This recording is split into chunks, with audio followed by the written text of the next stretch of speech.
Hello, welcome to a special video from us, or from me actually. This is for people who have not read the books. So if you've read them and you know already, this isn't really for you. This is a background video for the character Barristan the Bold, who we haven't seen since the last season, but I'm making this video for a special reason. Ian McElhinney, the actor who played Barristan so very well, with so much gravitas and sort of upright bearing, has joined Twitter, and I tweeted to people that if he passed 1,000 followers, I would make a special video providing background information for him. It worked very well. He's now well over 1,000 and going strong. I'm going to try and put a link on his video so you can, if you're on Twitter, you can follow him as well. I actually have, and I know some people were kind of dubious as to whether it was actually him or not, but I have a photo that I'll tweet again, and maybe I can insert it into his video, where he actually has a sign pointing people to his site and actually thanking us for helping him out. I should say, you should probably follow his nephew Manfons as well. He actually works on the crew in the transportation department.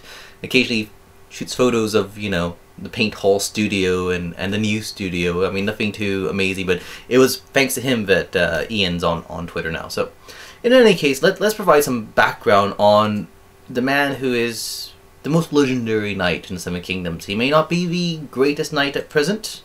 He once was, however. Barristan Selmy's history, you have to go back and sort of give some context to his family. The Selmys of Harvest Hall are marcher lords. That means they are on the Dornish marches, and they have a long history of actually in the past of dealing with the Dornishmen when the Dornishmen were not part of the Seven Kingdoms. There's a long bloody history, and the Marcher ballads about the various feuds that would develop are quite well known. He was actually the firstborn son. He was the heir to Sir Leopold Selmy, who was the Knight of Harvest Hall, I guess you might call him. And but his greatest dream was to become a knight. Well, actually, his greatest dream is actually more specific than that. His greatest dream was to become a knight of a Kingsguard. Which would mean, for one thing, is that he would put aside his inheritance,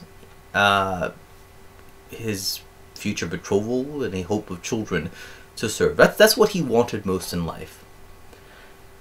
Now, he first becomes prominent, and he wins his byname when at the age of 10 years old, as a young squire, he jousts in a tourney as a mystery knight. Now, they haven't really mentioned mystery knights so far. Mystery knights, this is an idea George has taken, I think, largely from Sir Walter Scott's Ivanhoe and the like.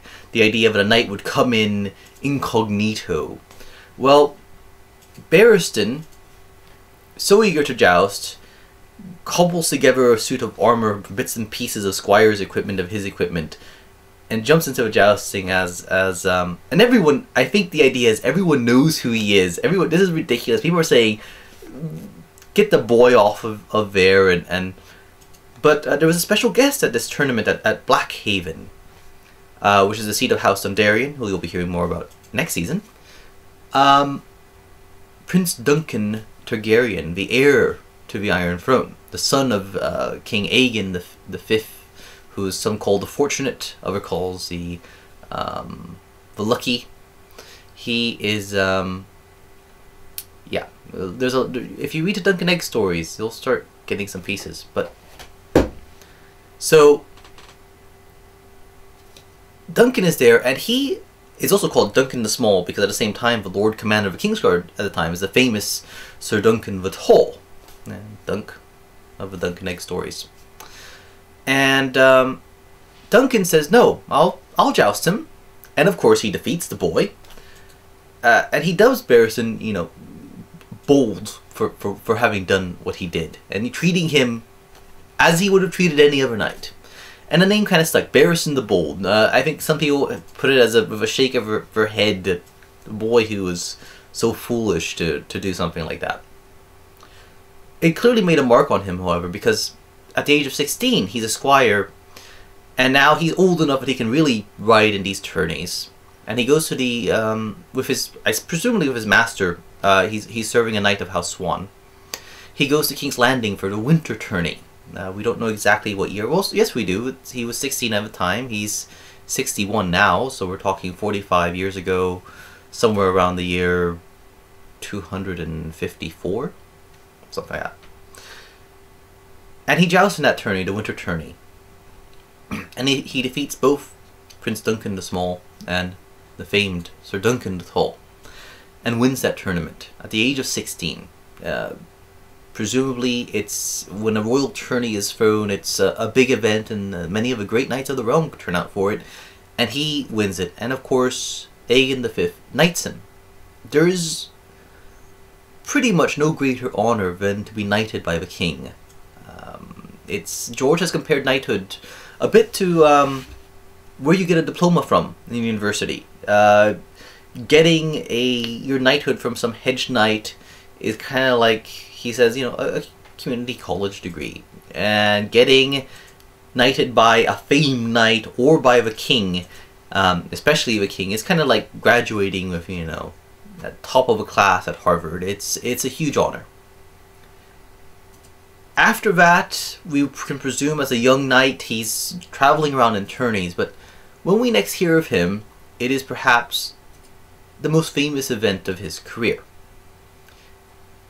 The War of the Ninepenny Kings involves the last Blackfire pretender, Maelys the Monstrous, commander of the Golden Company, a member of the Band of Nine. That's where the Ninepenny Kings comes from. They've made a pact to try to conquer various parts of Westeros and Essos, and his part of his goal is to win the Seven Kingdoms back. He is descended from Daemon Blackfire, the first Blackfire pretender, who was a bastard son of Aegon IV the Unworthy. It's a massive thing. The Blackfires are caused trouble for 5 generations. Well, they stop causing trouble when Barristan's on the scene. There's fighting in the Stepstones. That's sort of where Maelys and the Band of Nine are going to make their base to launch their attack on Westeros. And of course, the king at the time, Jaehaerys II, says, you know, no way. And he sends... Well, actually, I should correct myself, because it's actually not clear that it's Jaehaerys who does it. It's a little dodgy. It could be actually Aegon V. And because we hear that the Ninepenny Kings is a term that Duncan, the Prince of Dragonflies, gives. So, yeah, okay, it was Aegon V. Anyways, they say no way, and they go and send forces, and young 21-year-old Barristan is among them. And in the final major battle, the final conflict, Barristan personally, you know, comes across and thrown against Maelys the Monstrous. Now, why is Maelys called the Monstrous? Well, you can guess he's a cruel, brutal person. But it's said that in the womb he had a twin, and it's claimed that he devoured his twin in the womb when he came out. He's huge. He has a massive torso, massive arms. Allegedly, he could pull out small tree trunks with his trees from the ground with, you know, one hand. Allegedly. We hear other details about his strength. He was brutal. I think probably stronger than we could gain from the talk of it. And he had a little head. His brother's head, you know, on his shoulder. Clearly, it's one of those conjoined twin situations. He didn't literally eat him. So he had this head. He was this nasty and monstrous and horrible. I know some things of what he did to win that reputation. I can't say too much, but something else. And so Barristan fights this monster, and he kills him single-handedly. That ends the Blackfire Pretender line. It ends all that, and the war is won. He wins his place in the Kingsguard, thanks to that. Biggest dream of his life, and he's brought into the Kingsguard, I believe, by Duncan. After that, various things happen. Aegon V and Duncan the Small, and probably Duncan the Tall, all die at a place called Summerholt. We don't know all the full story. It will certainly be tragic and sad when we learn about it. Sir Gerald Hightower, the White Bull, becomes a new Lord Commander, and Barristan is, at this time, he is regarded the greatest swordsman in the realm, the greatest knight in the realm. And that continues for a while, on into the reign of Aerys II, where he does his next most famous deed. Aerys has to deal with a troublesome Lord Darkland of Duskendale. Duskendale was...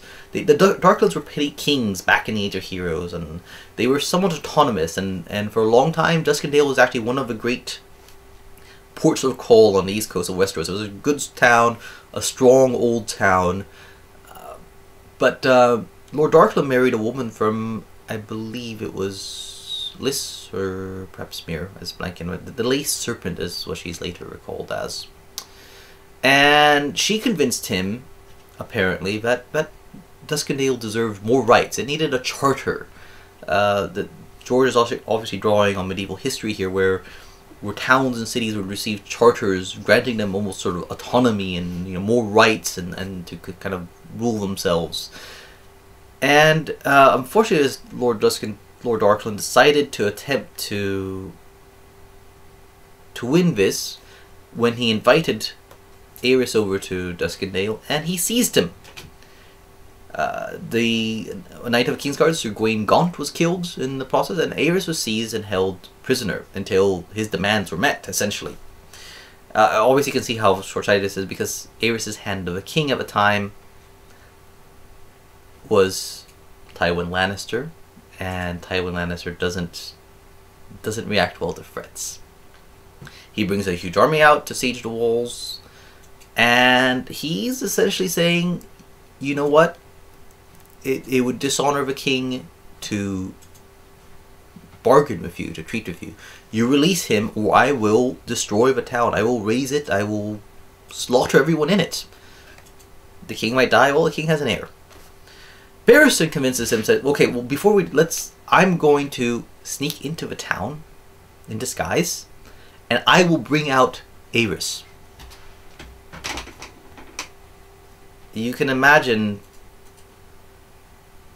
how people must have reacted to this idea that this one man could essentially single-handedly do a sort of commando raid on the Dun Fort and break in, get down into the dungeons, and fight his way back out, and with Aerys in tow. Tywin,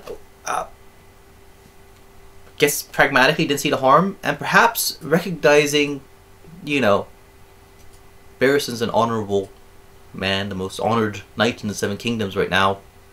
Let's give him the shot. It's his life, So it happens, and Barristan manages. He literally manages it. We don't get the full details, but we get enough that he's. It's incredible to believe that he did that, and he brings out Aerys. With no longer having the king as a prisoner, Duskendale surrenders, and of course Aerys, the Mad King, destroys the family. The Lace Serpent is horribly tortured before she dies. He kills everyone, even people connected by marriage to the Darklands, including he wants to kill Sir Dontos Hollard, I think the youngest son of the Hollard Knight, who was married to Lord Darkland's sister and had personally killed Gawain Gaunt. He wants to kill this boy, and Barristan, for no reason other than he's Barristan, says no, please show mercy, he's just a boy. Now you see why Sir Dontos, who we see in the first episode and we saw in Blackwater, who's as the fool that Sansa has saved, he's been saved a second time by someone's mercy, might be just a bit of a drunk. His whole life was destroyed. So Barristan did that, and he won huge fame. He wins a tournament at many tournaments. The Unmasking. There's a long list. The description of his feats of arms are as long as your arm. You go on to Robert's Rebellion, where the Mad King has gone too far, and Barristan serves. He serves. It sounds like he was probably there when Rickard Stark and his son Brandon were killed, and he stood by just like Jaime and Sir Gerald Hightower did. At the time, Gerald Hightower had the view that their place was to guard and not to judge. They just did what they were told. I'm pretty sure Barristan didn't think well of what happened, but he's lived his life in service. He was probably very happy when, well, when John Connington, the latest Hand of the King, was defeated, because that meant he was sent away to go and try and recover, the routed forces and try and gather them back together. So he was out of King's Landing for a bit there. And he comes back in time with the remnants of these forces for Prince Rhaegar to actually lead the royal host north of Trident, and Barristan gets to march with him and fight. And he fights. He's Barristan the Bold. He kills half a dozen friends, bannermen of the Tullys and the Starks and the Baratheons, friends of hers, is wounded by arrow, sword, and spear, and is left, almost mortally wounded, going to die if he doesn't get tended to. And Robert, who's been injured himself in the fight against Rhaegar, it's not a mortal wound, but it's a wound, says no. He sends his own maester to take care of Barristan the Bold. That's the amount of respect he has. Roose Bolton, who we've seen, was there, and he was already cut his throat. You can never trust him. He fought too hard, too long for the Targaryens to be trusted. And Ned and Robert say, we're not going to kill him for fighting honorably and doing his duty. So his life is saved. And so when Aerys is dead and Rhaegar are dead and Prince Aegon and Princess Rhaenys is dead and the Queen has fled to Dragonstone with Viserys, and she's pregnant with Daenerys, he has the hard choice. I mean, Robert has been crowned the King of the Seven Kingdoms. He sits the Iron Throne. Where does his duty lie? Well, Barristan has watched Aerys descend into madness, and though Viserys is a boy, he clearly was showing signs of taking after his father. And so Barristan makes what's probably the hardest choice of his life. And he accepts Robert's pardon and accepts remaining in the Kingsguard as the Lord Commander. The Kingsguard was his entire life for him. It was everything he ever wanted. And now it's been sullied, of course, because also pardoned and also wearing that white cloak is Sir Jaime Lannister, the Kingslayer, but the golden boy, the young lion of Casterly Rock, who is the new sort of famous knight, the one who's going to be considered the most dangerous swordsman and greatest knight in the Seven Kingdoms. And he killed Aerys. And however much Barristan was troubled by the madness, the idea of killing his king was unthinkable to him. It's quite remarkable, really, when you think about it. That it's also actually interesting that the show has actually changed things a bit, because they seem to be implying that Jaime, it was Barristan who was his role model. So it's an interesting decision, it's an interesting choice. In the novel, it's a bit different. Actually, it's another knight, Sir Arthur Dane, sort of the Mourning, that Jaime particularly admired, and who knighted him actually when they fought the Kingswood Brotherhood, who were these outlaws who were causing a lot of trouble until Sir Arthur Dane kind of led a royal force to kind of settle it. And of course, Barristan had his part to play. He had killed the Simon Toyne, the infamous leader of the Kingswood Brotherhood, earlier, but it was Dane who killed the Smiling Knight, this madman knight, sort of madness and chivalry all jumbled together. And after Jaime kind of held them off briefly, then sort of Dane finished it off. It was so Barristan. Let's get back to Barristan and not wander off onto Jaime. Now he's Lord Commander of his Kingsguard, and the Kingsguard has been diminished. What Jaime did, and the war in general, has seriously damaged the reputation of Kingsguard. That's why the Kingsguard we get afterward are nothing like the heroes, basically, that Aerys had. You've got the cold-eyed Mandon Moore, who's even Barristan thinks something's wrong with him. You've got Boros Blount, who's in Meryn Trant, who are competent knights. Perhaps, they were brave knights once, but there's a lot of horse trading, there's a lot of younger sons and lesser men coming in.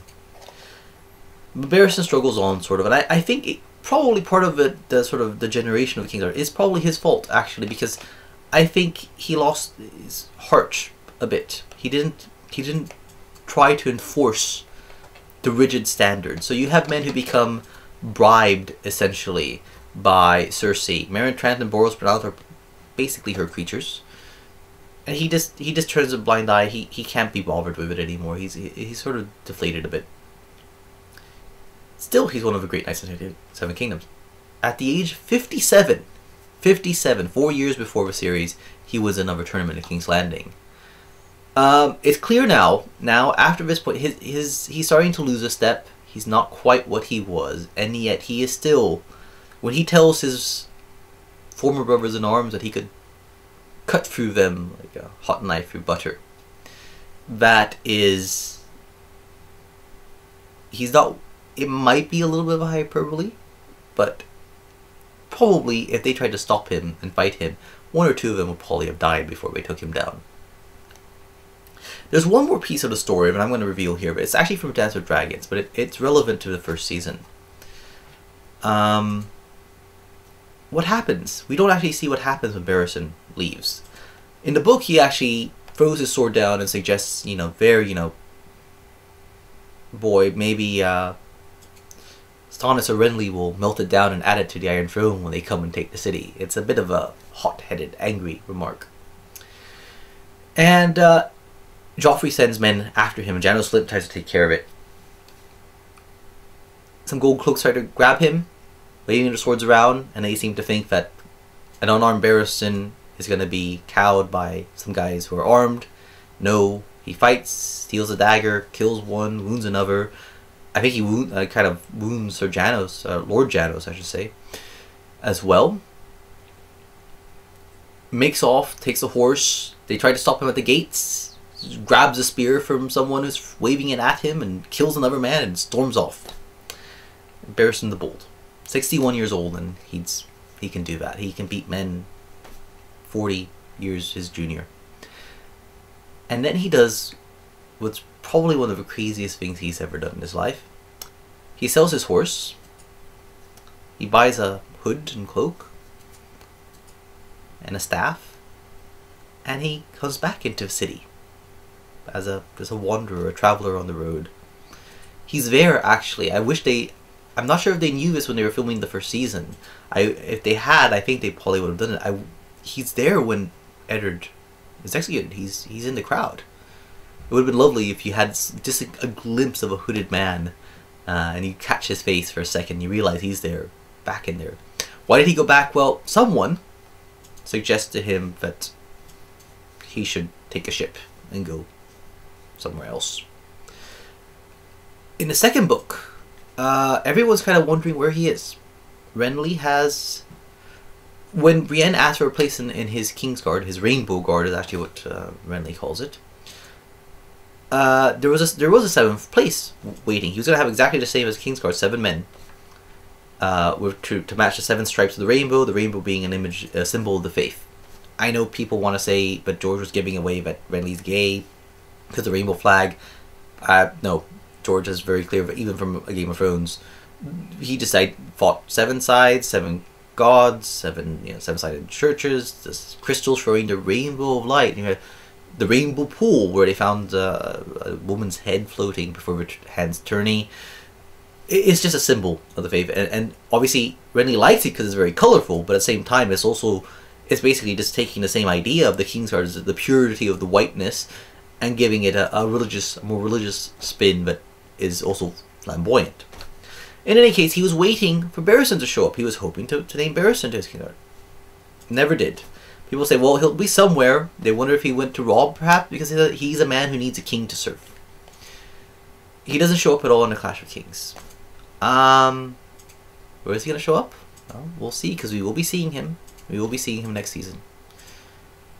And that, I think, is that. There's more. In fact, what I would consider Barristan Selmy's hands down greatest moment of badassery, some people put it, is actually in A Dance of Dragons. It's a little moment, it's a little detail, but I didn't understand it when I read it at first, and I looked back and reread it, and my jaw hit the ground. That's how badass Barristan is. And we learn more about his past, which I haven't touched on because that stuff you really need to read it to get the full context. There's so many things that they've cut out about the past that I'm afraid TV viewers will never see it on a television show, I don't think, some of these details. But when you read them in the book, they so enrich Barristan and Selmy, and they so enrich the backstory, and they add so much texture to it, that if you've been holding off reading, but you really admire characters like Barristan, and you really wonder about the past, you must read it to really get the full picture. So that is the story of Barristan the Bold up through A Game of Thrones, and I hope it was enjoyable. I hope it was interesting to people who have wanted to know more about the character and were frustrated that there wasn't more information available in the TV show or on HBO's guide. I don't think there's anything really spoilerish in there other than to say that, yeah, he's still around by Dance with Dragons. Again, this is all thanks to, because the followers, the fans who followed Ian McElhinney, and again, I'll try and put in the link to his Twitter, so if you want to follow him, great. He's very chatty, he's learning Twitter, and he's quite interested in it and interacting with people. And, of course, you can follow us on Westeros.org at Twitter, or on our website, or the forum, also Facebook. So and obviously when the season's done, Linda and I will probably be getting back to doing more videos, finishing up some of our Dance with Dragons videos, and we have a long list of suggested ideas that people have given us, things they want to hear more about. So we'll probably start doing more videos again when we have more time. Right now we're working on various projects that will be of interest to people. One I can't discuss. There's the Lands of Ice and Fire maps. We're not artists, but we've been consulting and we've provided some of the material that you'll be seeing turned into maps. There's also the World of Ice and Fire, of course. That's our big project. I'm actually working on stuff related to that right now. George is sending some tremendous information about it. We're eagerly checking our mail each morning, waiting for the next piece to come in. And I think that'll do for an update. I'm very bad at ending these, but thank you very much for watching. I hope you enjoyed it. Have a nice day.